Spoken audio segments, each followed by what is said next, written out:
ಆಕಾಶ ಗಡಿಯ ದಾಟಿ ತಂದಾನು ಬೆಳಕು ಕೋಟಿ ಭೂಮಿ ಕುಲಕ್ಕೆ ಕೇಳದೆ ನೀ ಜೀವ ಕೊಟ್ಟಂತೆ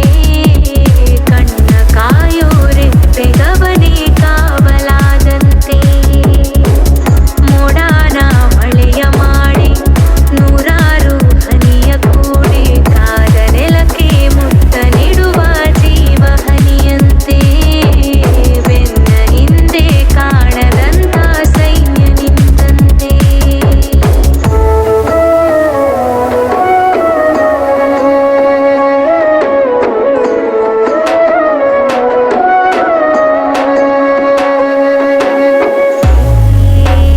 ವಿಜಯ್ ಸಂದೇಶ್